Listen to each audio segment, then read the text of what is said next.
I can, okay? Okay, well, well, good luck. Yeah.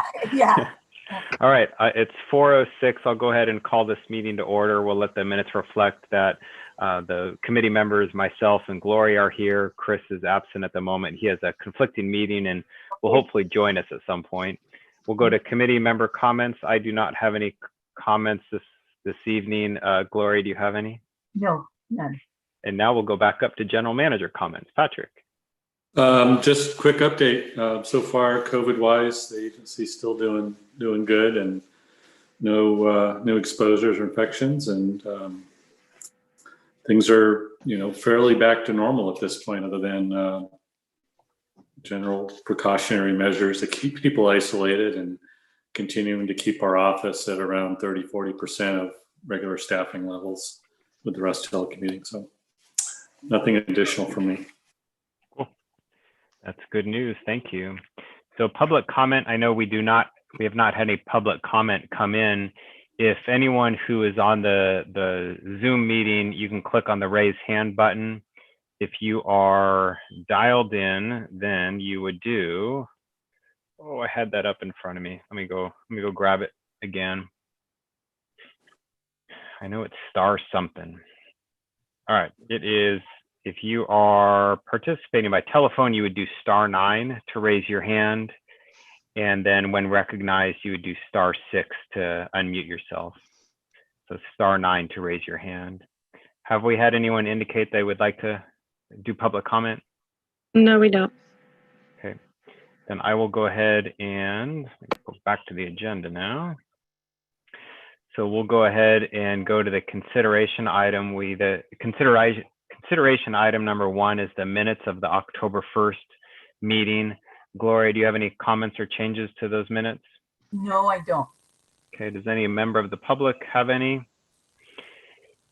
Seeing none, then Gloria, can I get a motion to approve? A motion to approve. And I will second. Gloria, I assume you're in favor? Yes. I'm in favor. Motion carries. We'll go down to item number 2, which is the September 2020 claims and financial reports, and I'll turn it over to Ray, please.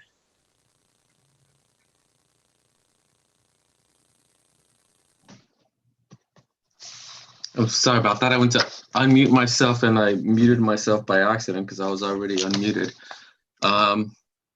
Okay, so September 20 claims and financials.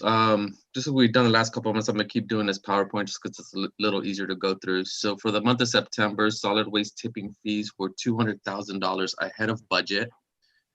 Diverted materials were ahead of budget, $185,000, and our total revenues were ahead budget, $337,000. Year to date, solid waste is up $540,000, and diverted materials is up $372,000. Unfortunately, it costs us money to divert materials, so we will probably need a budget adjustment come January to deal. Most of that is organics program is just taken off, and we're getting a lot of tonnage. So our total revenues are up $858,000, which is less than those two combined. Right now, sales of material and interest earnings are trending at half or less of the budget. So while the solid waste is ahead of budget, other items are not. So we'll keep an eye on it and bring something back in January and do our best to rebalance everything. Next slide. So at the end of September, we had $30.8 million in cash, $5 million is restricted for closure. The state actually owes us $260,000 in grant money, some trust money, a bunch of money committed by board policy. The available for operations is negative $2.7 million. And as I mentioned before, that's just because we pay the principal payments on our debt in August and record it, and it just kind of slowly picks up over the year. Next slide. Okay, so our revenues. Last year, we were at 29.9% of our budget for revenues. Right now, we're at 29.8%. So comparable to last year, as I mentioned, a couple of line items that I'm concerned about. They're not big ticket items, but they will have an impact. The sales of materials We've only collected $30,000 out of a $360,000 budget over the first 3 months. And 44, our investment earnings get paid quarterly. So the first quarter of investment earnings was only 44,000 on a $400,000 budget. So if you multiply 44 by 4, and that's assuming they don't decrease more, we're nowhere near that $400,000 budget, unfortunately. Yeah. For expenditures, everything's trending to last year. Last year we were at 30.9%. Next slide, actually. 30.9% of the budget spent. We're at 30.7 right now. Unfortunately, we did get some big organics invoices in October that aren't shown here. They got a little behind on billing. So we will likely have to do some adjustments for organics, but we do have the C&D program on hold still, and we're gonna keep an eye on everything and kind of bring forward, bringing down those investment earnings and the sales of material budgets and upping the revenue for organics and kind of see where we are overall. It's all manageable. It's just requires a little more managing than it has in the last few years, but we'll work through it all. Unless there's any questions, that is all I have. Yeah, I don't have any questions. Thank you for that summary, Ray. Gloria, do you have any questions for Ray? No, I don't. Thank you, Ray. Okay, and does anyone from the public wish to comment on this item? And seeing none, then bring it back to the committee for action. The recommended committee action is forward to the board and recommend approval. Can I get a motion to that extent? So And moved. I will second that motion. Gloria, do you approve? Yes. I approve. Motion carries. We'll go to item number 3. It's a resolution approving the allocation of cash balances for fiscal year 2019-20 and supplemental appropriation to fund a 115 trust for CalPERS unfunded actuarial liability. That is a mouthful. Mhm. And I tried to shrink that title as best as I could, but unfortunately it's 2 separate actions, and Erica won't let me get away with shortening those titles because she wants to make sure that they're clear. Next slide, actually. Okay, so this is an annual item. We always bring this forth the month after the audit, we know these numbers ahead of time usually, but we just want to make sure that the audit is closed and that we didn't miss anything in the cash allocations before we bring this forward. So at June 30th, we had $31.5 million in cash. A lot of that's restricted or already set aside. As I mentioned, the closure fund at June 30th was $4.8 million.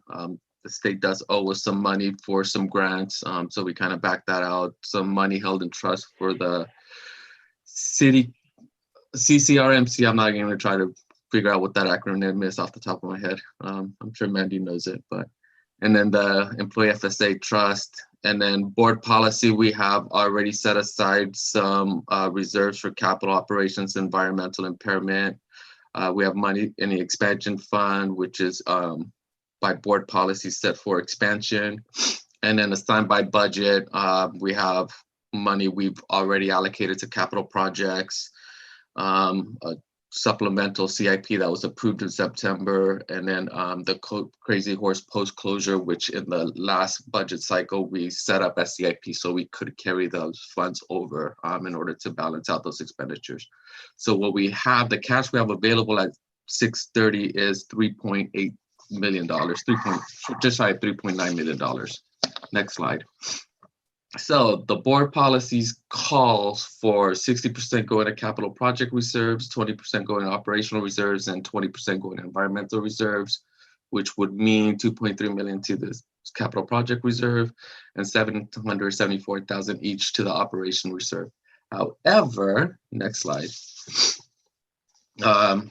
Staff is recommending we deviate from that policy to fund some other items. The investment earnings for June 30th for our retirement program came in at 4.7%, which is shortfall of 2.3%.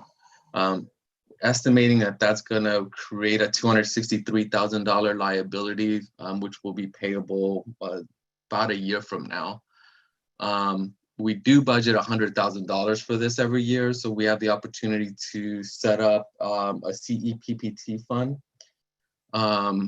and set aside $170,000, let it gain some investment earnings over the next year, so we have the money already there to pay off that unfunded liability when it comes in the books. The other item that we have is the Johnson Canyon post-closure. Right now we have a 5-year review that Brian submitted on the joint technical document. It's sitting in review, hasn't been approved yet. But part of that 5-year review is a reanalysis of what the actual closure and post-closure costs are. The closure cost is going down, but the post-closure cost went up just slightly. And we have an opportunity to pre-fund the post-closure based on the capacity filled. So at June 30th, the landfill was 26% full. And 26% full of that, 26% of the liability is 1.5 million. The money would be set aside in a separate fund along with the liability and have it funded over time. The good thing is that with the closure estimate going down, we can actually fund both the post-closure and the closure going forward with the same current amount that we have in the budget. And we have been growing that with CPI over time. So at some point in time, it'll catch up and we'll grow it over time. The other change is the operational reserve. Staff would like to fully fund the operational reserve to the target of 15%. That requires setting just shy of 1.5 million into that operations reserve. Gives us a little more flexibility with our operations. We do still have bond rate covenants we need to adhere to, but if we do have slight shortfalls, it gives us a little more flexibility. And then just the balance of that going to the environmental impairment reserve and the capital project reserve. And we just kind of 60-20 on those, but we rounded it off to make it a little easier. So the next slide. So just a reminder that the UAL, next slide, please. The things that create an unfunded liability are assumption changes. So right now the current discount rate is 7%. Sometime in the next year, they are going to review that assumption and see if that's a good target. You know, Cal Recycle's being coy and not really stating whether they're truly considering changing that discount rate, but everyone feels that they should at least go down to 6.5%. And just the asset, just to compare the gains and losses the last few years, so 1.6%, so huge shortfall 15-16, but then exceeded 16-17, 17-18, barely missed 18-19. And 19-20 was actually trending well until COVID hit and investments just took a huge fall. They were actually, at one point in time, told us they were negative investments. So the fact that they recovered to 4.7% at June 30th is quite impressive. And the other thing that does change that UAL is net non-asset gains or losses. So that's, you know, the typical hiring of employees and employees leaving and the demographics changing. Those are usually minor. Half the UAL this year actually was changes in staffing. The COLA that we gave some of the staff a couple of years ago kicked in. Next slide. So if EC recommends this to the board and the board approves it, the reserve balances as of November 19th would be 2.87 million for the operations reserve, which is 15% of our operating budget. The environmental impairment is 1.85 million. And our goal has been to kind of fund that to the crazy horse possible, but that's unlikely to happen. So we have some bandwidth in funding that in a little longer time frame. And our capital project reserve will have just shy of $5 million. And that's all from me, unless there's any questions. Thank you, Ray. You answered a couple of the questions I was going to ask, which was related to balances and then related to some of the targets that we have. So that's helpful. I'll tell you, this day more than ever, it is sure nice to see reserve balances. It's so important there. Oh, and then the one thing, I'm not sure if I said it or not. The CEPPT trust that we want to put that $170,000 in, we do need to set it up. And for the board meeting, there will be a separate item approving that trust. And I'm actually still working on the staff report, but we'll have that ready so that we can approve the allocation and then approve the trust in the same board meeting, and I can transfer those funds over to the trust within a few days. Wow. Okay. All right. So I don't have any questions here. Gloria, do you have any questions? No, I don't have any questions. I have comments. Good Okay, job. go for it. Okay, good job. And you're right, Rob. In these times right now, to see a reserve, wow. Thank you. Good job. Well, thank you to the EC and the board for making the decisions that allow us to get us to some reserves.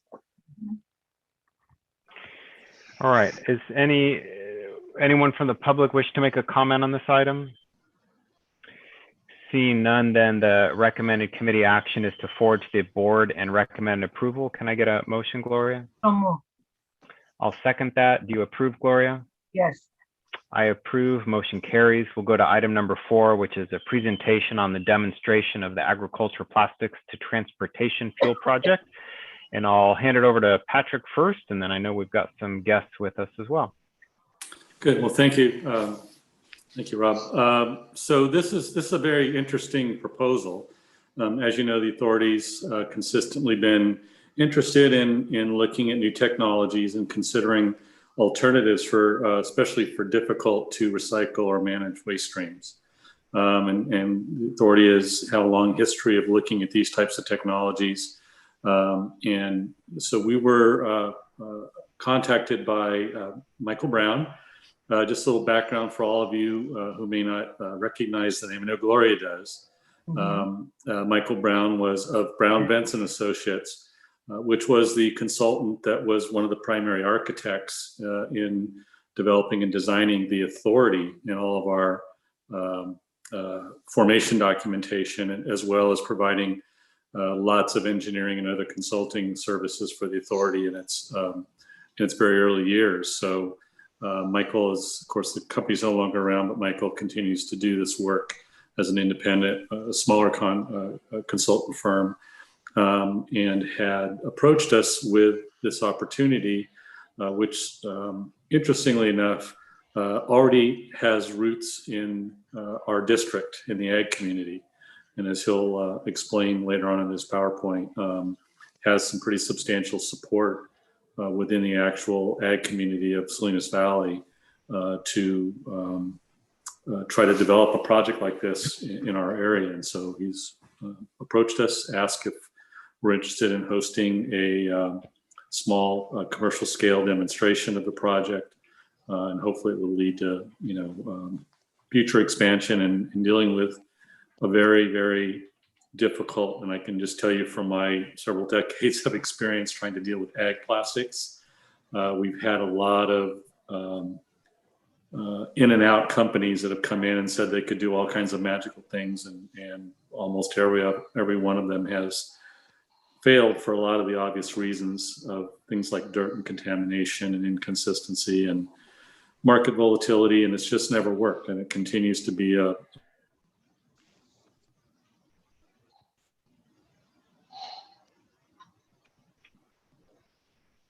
Uh-oh. Uh-oh, lost Patrick. Patrick is frozen. Well, I was wondering if it was my internet. Are you back with us, Patrick? I'm here. Okay. The last part you went out, so we didn't hear the last part. Were you ready to turn it over to Michael? I was turning it over to Okay. Michael when I apparently froze. I wasn't freezing on my end, but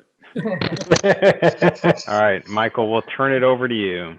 Okay, thank you, Rob and Patrick, for that introduction. I'm really pleased to be back here. You know, with my roots, I spent a good 10 years working directly for creating the authority and then helping it get going. And I think what I'm about to present really fits well. And when I got affiliated with this company, Plastic Fuel Inc., and they got funding to site the first demonstration scale facility, they said, where should we put it? And I said, Salinas. And it took a little convincing, a couple of trips from my partners to the Salinas Valley, meeting with various ag plastic people, and some of whom I hope will speak tonight. So anyway, I also, Rob, mixed this up a little bit because you sat through this at the advisory committee. So I tried to add a little bit more so you didn't have to hear a repeat. So if I could get the next slide, please.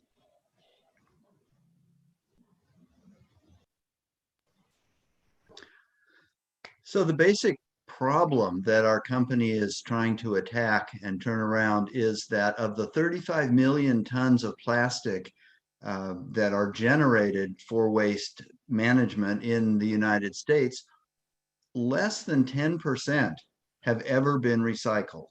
And in California, I think we hit 11% one year, but you know, you think everybody sort of separates and you think of plastic water bottles and so forth, think, gee, plastic really being recycled. Not. It really is not. Over 90%, over 30 million tons of plastic are dumped annually in the US.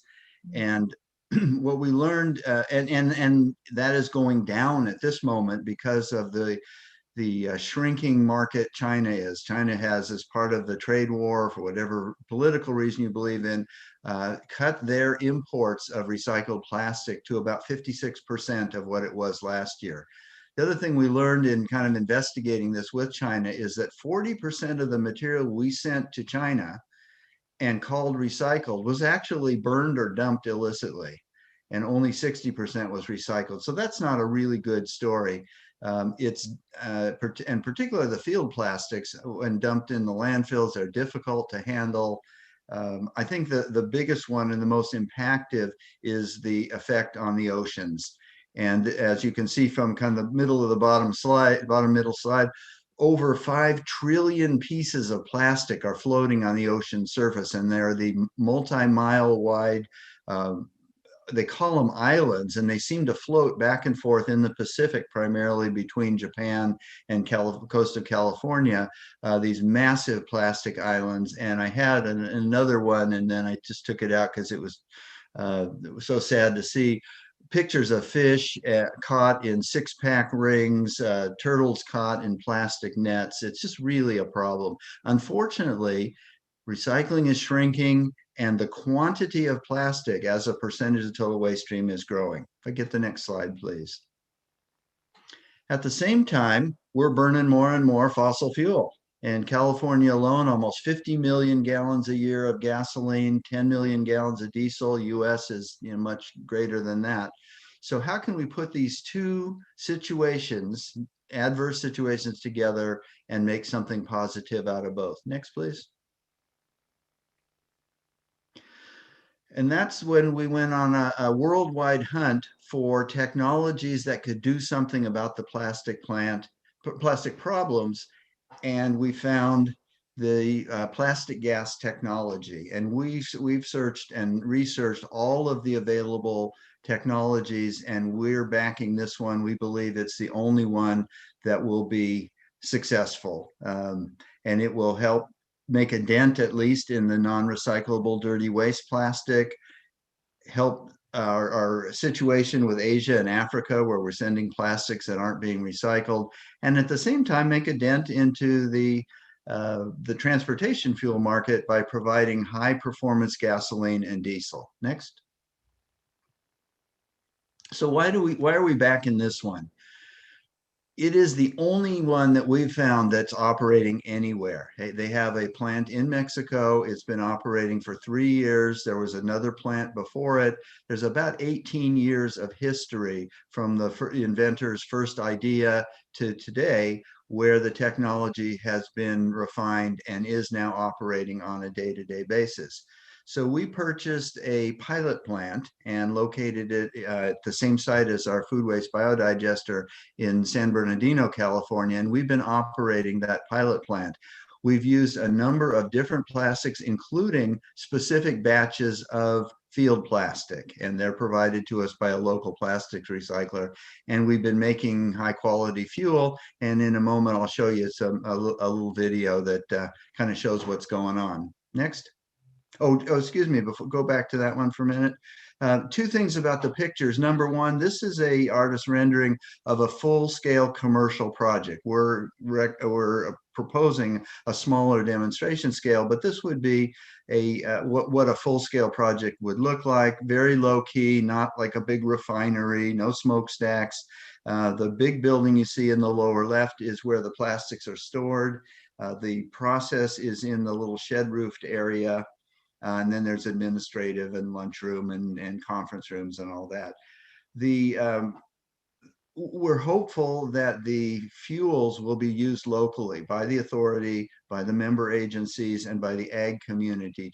To the extent they're not, we have a contract with actually one of our major investors, Wayne Transport, for handling all of the movement of the fuel that has to go somewhere else. And these trucks are really cool trucks because they are multi-compartmented. Since we produce gasoline, diesel, and kerosene, they will actually design them so that the proportion of each is in that same truck. The same truck can move all of our products. Next. Okay, I want to show this video in a second.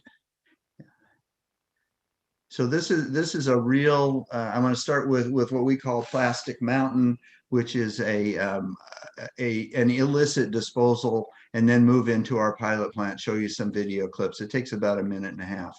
Okay, can you run it?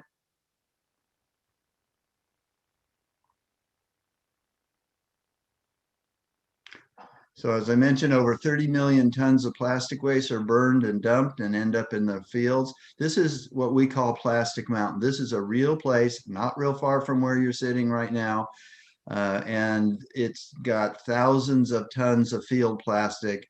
You can see the plants growing up and around them. This has been there for a while. Now moving into our pilot plant. Here you see we're loading the plastics into the first step, which is the reformer. And we handle about 150 to 200 pounds in each batch. And like I said, we're testing all different kinds of plastics and cataloging statistics of to what extent do they make the various fuels, the time it takes to reform them and condense them. So here's our pilot plant. The one pollutant source, I want to talk about that a little bit, is a small burner. It's so small that it is exempt from the South Coast Air Quality Management District requirements, but that is the only pollutant source. Everything else is completely sealed and goes in these stainless steel pieces of equipment from one to another. What's different about our system and why we believe it's better than any and why all the others have failed is all of the other systems require a catalyst to make the process.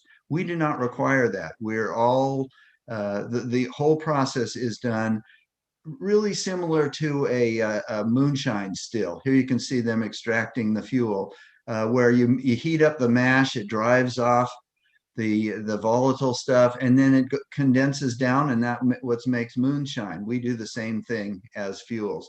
This is the very end of the process. What's left is about 2% of what comes in, and it's a very dry, fine, black colored, almost like a talcum powder.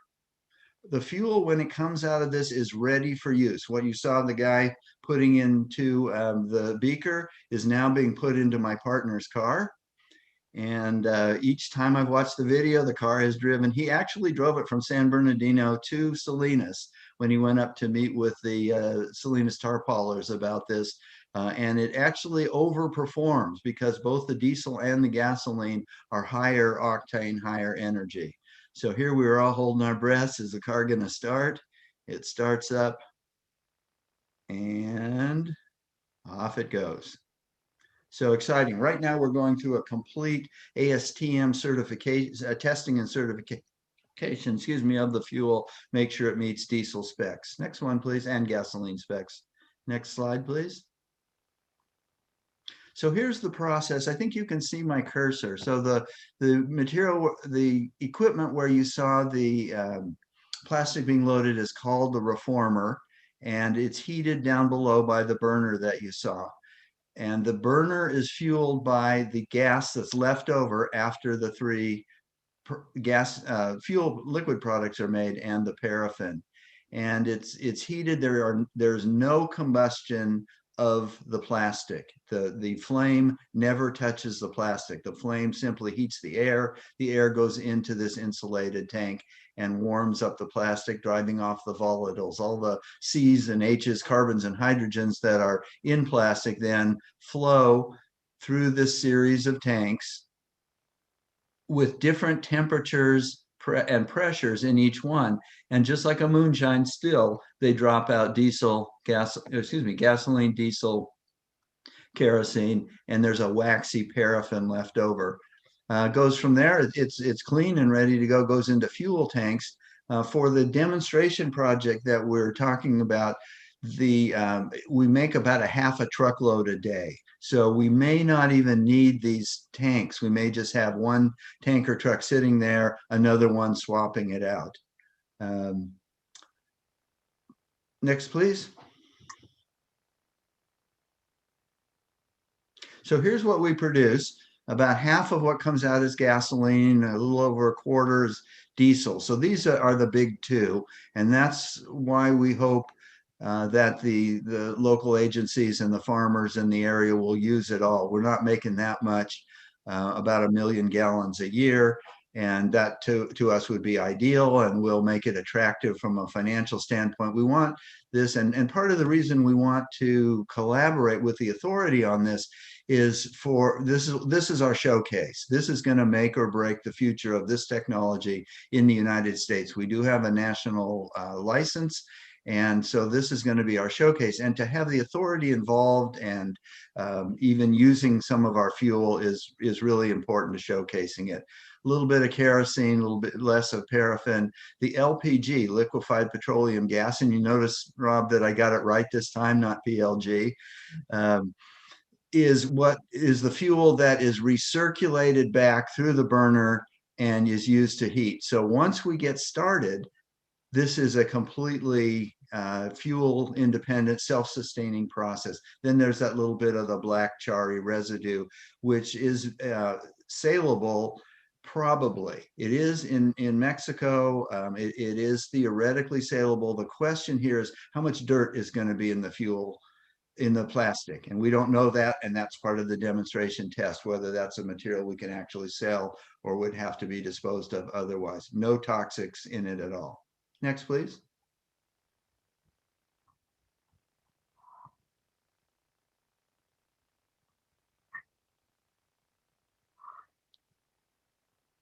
Okay, just to give you a feel, the commercial scales go up to 75 tons per batch, 2, maybe 3 batches per day. So it can handle at a full commercial scale a significant amount. What we're proposing for this demonstration project is a 7-ton system. And we're actually proposing to configure that with 2 7-ton reformers operating side by side. And the reason we want to do 2 of them at once is to test out the sequencing. So we load one batch up, it cooks for about 4 or 5 hours, we unload it, we clean it out, it cools down, then we're ready to do it again. Can we sequence 2 parallel systems to actually squeeze out an extra shift or not, get the same productivity? One 7-ton unit operating one shift produces about 500,000 gallons, as you can see over here, per year of diesel and gasoline. So theoretically, this plant could go up to 2 million, even 2.5 million in the demonstration size. So that's kind of what we're doing. Start with the smallest one, put two of them side by side, see how we can sequence and make better utilization of the equipment. That's the concept that we want to test. Next. In our working with the ag community, we got together with Driscoll's, and they, independently of what we're doing, are sponsoring a life cycle environmental analysis that's being conducted by UC Santa Barbara's Bren School of Environmental Management. And they invited us to participate in this life cycle environmental analysis, but done completely by a third party. And of course, that's the big question. Sounds great. Get rid of plastic waste, make some fuel. That sounds great. Let's really examine every bit of this, every aspect of it by a third party, and then present to you, the authority, as part of this demonstration project, and to the rest of the country and the world. Here it is. It's good. It's not good. We believe it's good, and we want to prove it with a highly talented and credible independent review of what we do. I've already submitted initial data to them. They're working on it now. They're hoping by Thanksgiving or maybe a little thereafter, they'll have some preliminary results about how does this compare with other options for dealing with field plastic and for other disposal methods. Next. So what's our proposal? We're proposing that we will do the whole project, permit it, design it, construct it. We've got the financing for one project statewide, and operate a commercial scale demonstration project, the two 7-tonners next to each other. And we want to carry out all of this testing, operational development activities so that we can fully demonstrate that this is technically, economically, and environmentally viable. Our preliminary numbers and the agreement we've reached with Salinas tarp pullers is that the tipping fee for them will be significantly below the landfill tipping fee. So this is not pie in the sky, it's environmental. Similarly, we're planning to sell the fuel, even though it's renewable and has all these goodies, at the regular price of wholesale oil and gas. And we want to prove that through the demonstration projects. We've got the money, as I said, in the bank for the first project. We would like to locate the demo project at the Crazy Horse landfill. And Gloria, you probably remember years ago, we did that autoclave demonstration, brought the system down. We have our eye on that existing building. We understand you haven't been using that for a while, and a couple of paved acres. We don't plan to store a lot of plastic on site. Salinas tarp pullers will be our repository. Still, it makes sense for operational purposes, maybe to have a long weekend's worth so that we can continually operate. Next, please. So why should you do this? Well, number one is, I know that from the very beginning, diversion was the game. Yeah, in the early days, we had to deal with buying the landfills, getting them consolidated, closing out Lewis and Halone and so forth. But diversion has always been a key aspect of the authority, and this would allow you to participate in what we think is really going to change the game in plastic recycling. What's interesting about the Salinas situation is you have worse problem than anybody else that we know of. And in talking with Driscoll's and Salinas tarp pullers and Cal Giant, this is a problem here. It's a problem in the Oxnard area. It's a problem in Florida. It's a problem in Mexico. Anywhere where there's a lot of berry growing, there's a lot of this plastic. We can take your plastic. Patrick tells me that you've got a little depackager from the expired salad bags and so forth. We can take that and convert it into the usable products. And we're hoping that, and though it's not a requirement, I want to be clear about that, we have markets for all of the output.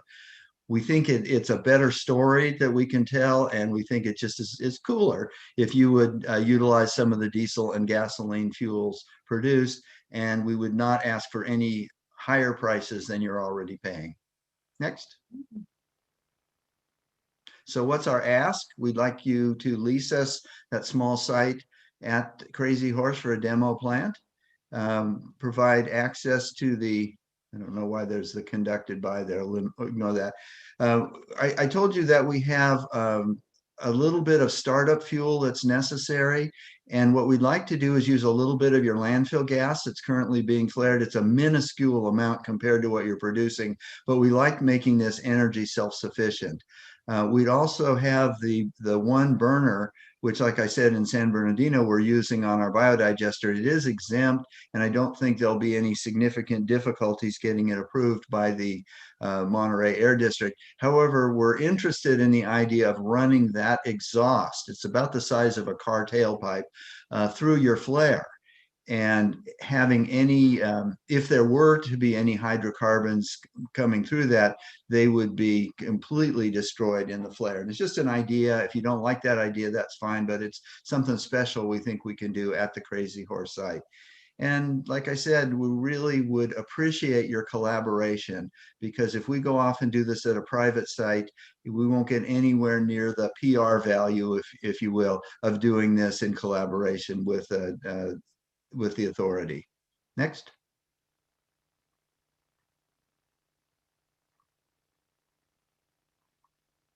We have, as Patrick mentioned, pretty good enthusiasm. I got an email today from Cal Giant, and before we get to the board meeting in 2 weeks, they will have a letter and possibly speak. Driscoll's, I mentioned, has provided this letter of support, and we're already working with them on the life cycle environmental analysis, and they're interested not only for the Salinas Valley, but also Oxnard, their operations in Florida and their operations in Mexico. Next. The Farm Bureau wrote us a nice letter, and Norm expressed his interest and enthusiasm, and we'll be looking forward to working with them as well. And I think if you go to the next one, I think that ends my presentation. I'm hopeful that there are a couple people who said they wanted to speak in the audience, and that I can answer any questions for you, and then they'll have an opportunity to say what they want to say. Thank you. Okay, so first off, internal to staff, so those people that want to speak, should we have them speak now? Oh, we could. I'm just not sure who Sure. are. Okay. We have Yeah, two people who raised their hand. I can move one at a time. Okay, yeah, let's go ahead and do that now, please.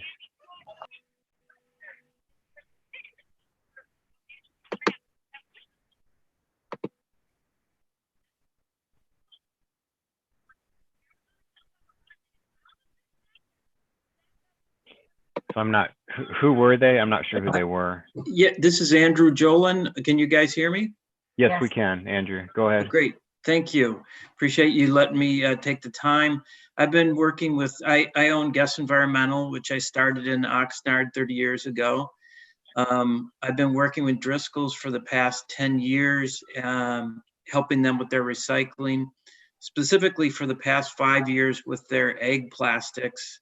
I found an overseas company interested in trying to close the loop on it, making new egg film from the waste plastic film. It just didn't work out both economically and environmentally.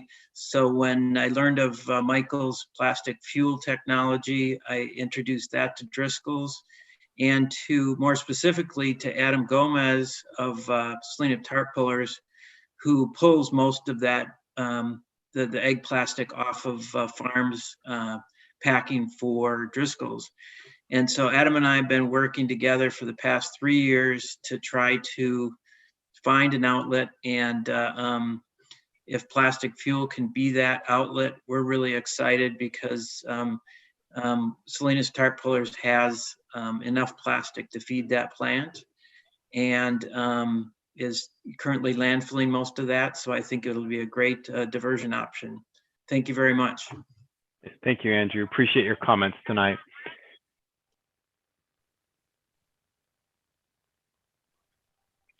And yeah, if you want to promote Julie, was it Julie that wanted to speak?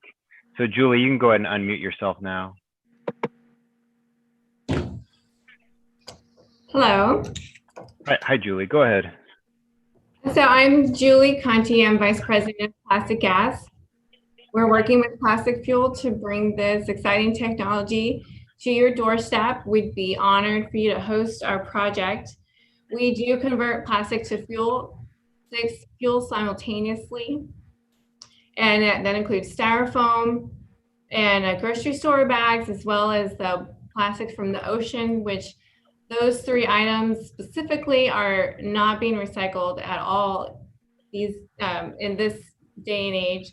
So we would certainly be able to convert the field plastic into fuel.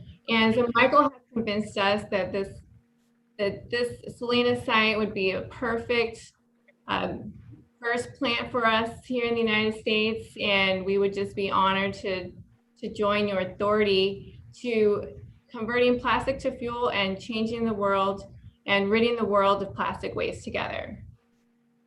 Great. Thank you, Julie, for those comments. I appreciate it. Let's go ahead and continue on with public comment. I see that Rich has raised his hand.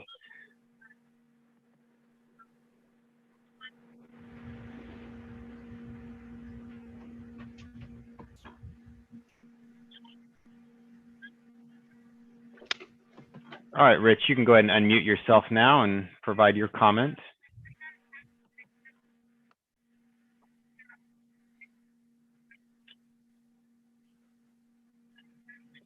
And Rich, if you're speaking, there we go. Go ahead, Rich. My name is Rich Uto. I'm a grower for California Giant. It's a company south of my farms. The great story was I kept on bugging it down, like, what do we do with this plastic?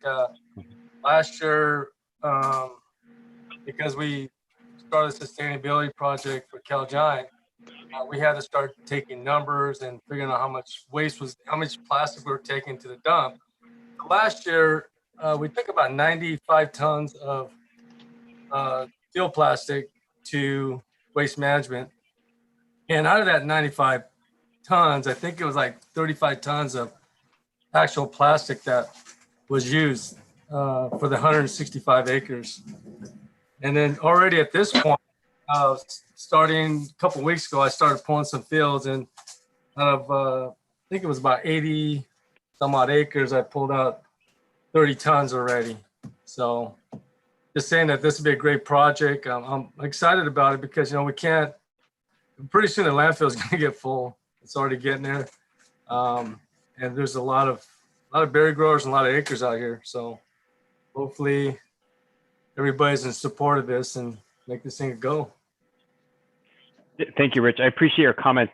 Do me a favor too, will you, Rich? And you and anyone else within the industry, what would be nice to have as time goes on is some pictures that show the plastic as it's being accumulated, as waste management is hauling it off.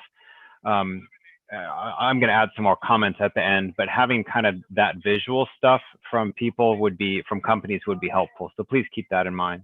Yes, I'll you know what, we're going to be pulling plastic next week, and yeah, I'll videotape that and kind of see, because we actually take it ourselves. We take it over to Marina. We load trucks up, we take it over there, and that the thing, there's also the drip tape too, but luckily with Toro, they pick up the drip tape and they recycle that drip tape, because drip tape's also another issue. Yeah, so definitely I'll do that. I'm just a concerned grower. Yeah, awesome, Rich. Thank you. Okay, continuing on with public comment, is there anyone else that would like to comment on this agenda item? Seeing none, I'll go ahead and close public comment. Gloria, just so you're aware, at last week's Salinas Valley Recycles Advisory Committee, we got a presentation from Michael. Thank you, Michael, for changing a couple of things. That was nice. It was nice to see, especially the video, the changes that you made.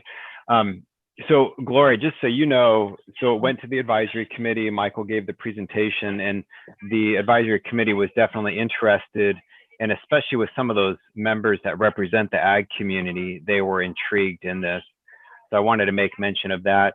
And then also, Michael, I had commented during our advisory meeting about Fort Hunter Liggett, and I did have a conversation with the base commander, Chuck Bell, told him about this potential, and he is interested if it comes to a point when and if we're doing a demonstration, if you're doing a demonstration, he and his staff would be interested in the details in that and to be able to participate and see that demonstration. Okay. Well, thank you, Robin. Do send me his contact and I'll keep in touch with him as we progress. Very, very good. Thank you. So I don't have any questions tonight. Gloria, do you, and you know, obviously this is going to be on the agenda for our full board meeting, right? Right. It is? Okay. So, Okay. so you'll get to see it again, Gloria. So on that note, do you have any questions at this point in time, Gloria? No, I don't have any questions, but I have a comment. Michael, it's so good to hear you, see you. You too. I'm sorry about your surgery. Is everything okay? Yeah, it's when you get to be a senior, you start getting cataracts. Yeah. Cataract surgery, but I'm fine. But you know, in hearing this project, oh my goodness, this is a great project. I love it because it's going to be able to help our ag community, all those plastics, and you know, I don't want any more plastics in the ocean. I don't think a lot of us were trying to save our oceans and our environment. So anything that can help, I think we need to seriously look at this project. Well, thank you for Gloria for your thank you for your support when we got started and had internal meetings about where to put the first one. And Julie was involved and Roberto Conte from the parent company and my partners in Plastic Fuel. And I lobbied very hard for Salinas. I talked them into coming up to the Salinas Valley and getting to know it. And I just think, you know, from my roots of helping form the authority and all the years I put in working with you and Elizabeth and others, it's just the right place. I really hope you guys, you know, we can find, we have other places we can put it, but this one to me is really special. And I'm glad Julie is listening into this. And I really hope that the board approves this and we can collaborate with you. It's just the right thing to do. Yes, I think so. Thank you, Gloria. Okay, very good. So Patrick, did you need any more direction on this item? No, none at this point, but I appreciate the supportive comments. I think this is really is an intriguing project that has some direct implications, and as everything else we do in this business, if the benefit comes back into the community in the form of fuels, you turn a waste into a resource, that's all good. That's all good. Okay. My last comment then before we move on to the next item is I would like to suggest both internally to staff, but also Michael and your team, is that sooner rather than later that we engage groups like Save Our Shores and any other nonprofit organizations. You know, we learned a few lessons the hard way many years ago when we were evaluating the Plasma Arc Incinerator project, and to get ahead of the potential misinformation that would go out there. Especially when I see things like that small, not flare, but the small burner, you know, some of those things that we have to get out ahead of, and educating groups like Save Our Shores, who can then be some advocates for this technology, would really help pave the way. Will do. Okay. All right. So on that note, Michael, thank you. And so I'm going to be intrigued to see what changes you make to the presentation for 2 weeks. So, well, if Rich will send me some of the plastic being pulled video, I can at least add that to our video. And I love it. We'll try to refine this once again. It's been good practice to work our way up to the board level. There you go. Well, thanks again, Michael. Appreciate it. You have a good evening. Okay. Good night. Thank you. And on that note, we'll go ahead and move on to the next agenda item, number 5, which is the update on the Sun Street Transfer Station relocation project. I don't have any updates tonight. Patrick, do you have any updates? I have a few for the open meeting, and then a lot for the closed session discussion when we get into the real property component. But it's all been really, I think, generally good news since the October board meeting. We have had a couple of meetings with being led by Jim Tia, the interim city manager, and Dave Jacobs, their public works director, as well as myself, and one to three of the principals from our public services. So it's been very positive. Jim continues to do a great job in collaborating and sort of pushing both sides to some concession and understanding, you know, what the alternatives could be. And so we had our last meeting this week at City Hall. Was hosted by Jim and his staff. And we went through a lot of detail, started to get into the nuts and bolts of what an agreement could look like. And then we we'll be hosting at Sun Street at our conference room. We'll be hosting the next meeting Thursday of next week. So a week from today, we'll be hosting the next meeting. And hopefully between now and then, we'll be having a few follow-up phone calls individually between us and the city, us and Republic, and probably between Republic and the city. And, you know, trying to fill in some of the details and needs and those kind of things. So, so far, feeling cautiously optimistic that, you know, we're working towards, our goal right now is to work towards a framework agreement, an MOU that really outlines the framework of what our agreement will be.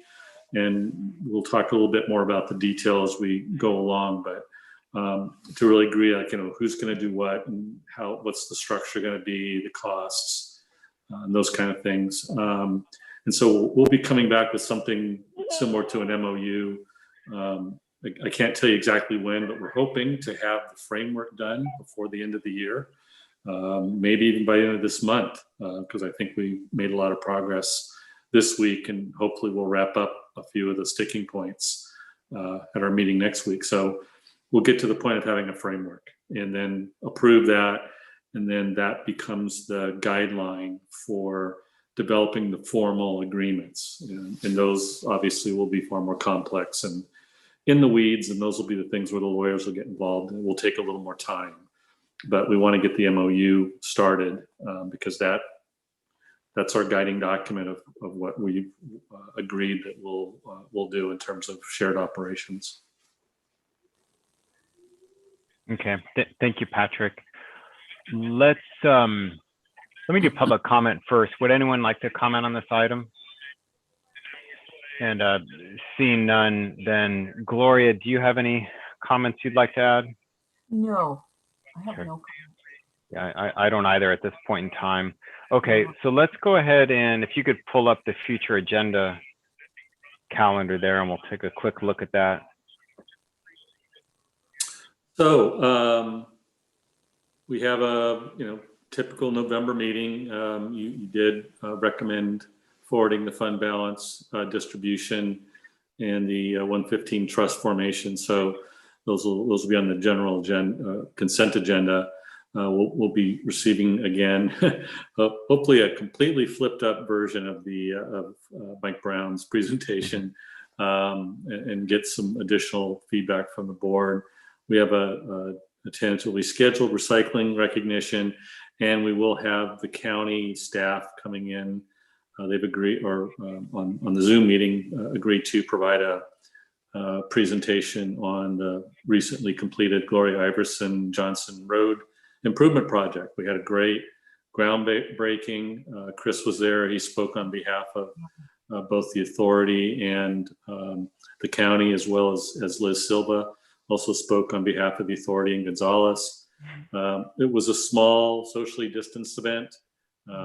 Chris informed all of us that there was a lot of people that actually wanted to be there, particularly some of the ag operations that are utilizing those roads and have been very concerned over the years about the difficulty of driving those roads. I can tell you from the authority's perspective, we are so happy to see the work done. It's beautiful. The road was, the county just did an amazing job, under budget, and under the schedule. So they really did a great job, and we're encouraging them to come and want to show that road off. it's going to save us tens, and it's not an exaggeration, tens of thousands of dollars a year in repairs and maintenance, specifically on our transfer fleet. Either suspension damage or just simply the rough road shakes things loose, and you end up having to fix things that just simply got shaken loose. And I'm sure the kidneys on all of our drivers will also be thankful having a nice smooth roadway. The new problem, of course, is unfortunately someone mentioned is now the teenagers in Gonzales have a great raceway. It's a beautiful, smooth, flat, long road. So that'll be the sheriff's problem, unfortunately. But so we'll have that presentation and be really excited to share that with the board. I don't think there's anything else. Can you scroll up just a little bit? No, other way. I think that was it. Yeah. Then, oh, we have new officer nominations, so we'll be starting or forming the nomination committee, and then of course the continued updates on the withdrawal and the relocation project. Okay. But I do want to say one thing. Just one, sorry, Rob. Just one last thing. Okay. So December we don't normally have a meeting. It's optional. I'm sort of feeling with the progress we're making on the discussions with the City and Republic Services that we probably will be requesting that we have at least have an executive committee meeting, potentially a board meeting if we have to take action, but I think it would be good to have the executive committee continuing to provide feedback on our progress. Yeah, I agree. And we've got, if we follow the regular schedule, then our meeting, if we did a regular board meeting, it would be on December 17th. So at least that date falls is a convenient date for hopefully for most people. So yeah, I mean, at least an exec board, and I'm thinking we'll put the full board on notice that there's a decent chance we'll have a full board meeting on the 17th. Yeah, we'll try to keep it a light agenda, you know, if there's going to be some focused discussion or actions around the relocation project, but yeah, try not to, we don't have anything else specifically planned for it other than like the normal financials and things that Okay, so we're going to move on now. Before we go into closed session, I'm going to read into the record that we're going to be going to closed session on 2 items. The first item relates to real property negotiations, and the second item relates to the performance evaluation of General Manager, Chief Administrative Officer Patrick Matthews. So before we go into closed session, is there anyone that would like to provide public comment on either of those items? And seeing none, then we are going to be adjourning to a separate meeting room for closed session. If anyone from the public wishes to stay on, we will come back to open session before adjourning the meeting. Thank you all.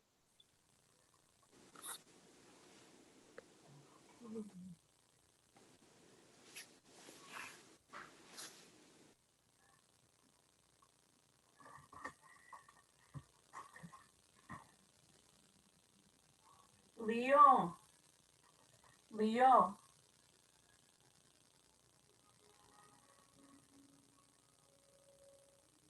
Leo. Leo, help me. I can't see. I can't see.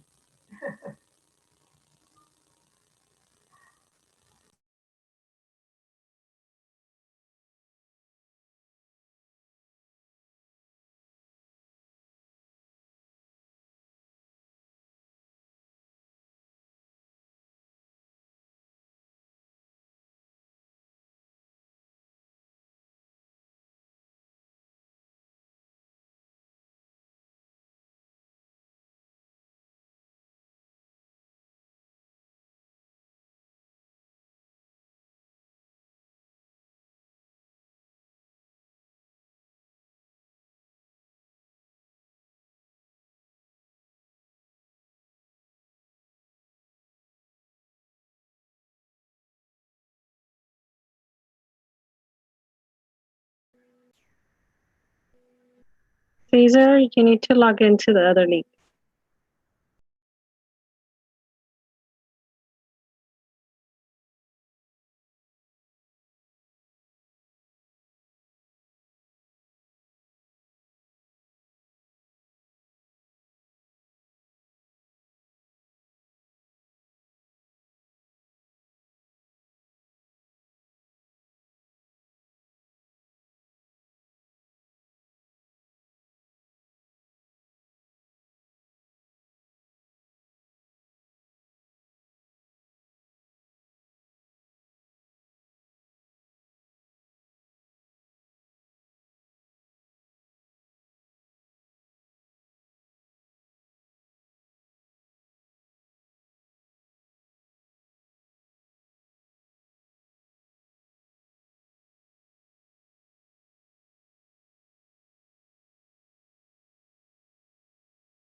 Okay, can anyone hear me right now?